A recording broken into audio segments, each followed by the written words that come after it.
Sejak 1 bulan terakhir, harga beras di pasar tradisional Kota Palembang terus merangkak naik.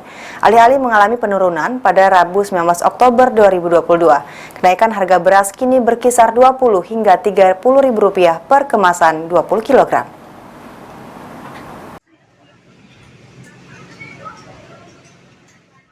Sejak 1 bulan terakhir, harga beras di pasar tradisional Kota Palembang terus mengalami kenaikan, tepatnya pasca kenaikan harga BBM.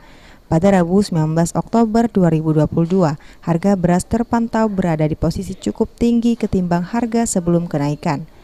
Salah satu pedagang sembako di Pasar Seki Palembang, Freddy, mengatakan sejak mulai merangkak naik pada sekitar 1 bulan lalu, harga beras eceran yang sebelumnya dibanderol Rp10.000 hingga Rp11.000 per kilogram, kini berada di kisaran Rp13.000 per kilogram.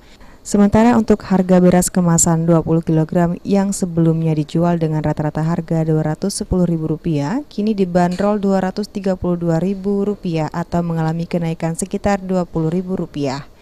Akibat kenaikan harga beras ini, pedagang mengakui omset kian anjlok hingga mencapai 50%.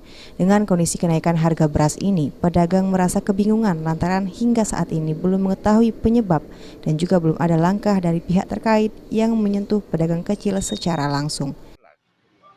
Sekarang mencapai 13, jauh dari target.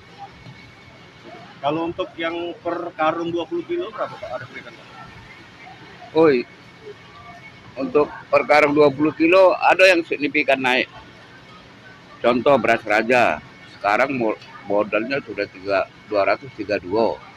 Itu kan sebelumnya kan 210. Jauh lah. Jauh tinggi, itulah signifikannya naiknya.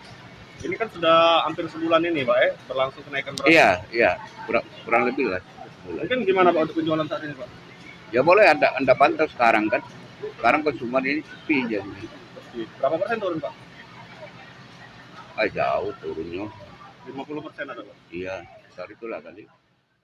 Sandi Pratama, PAL TV.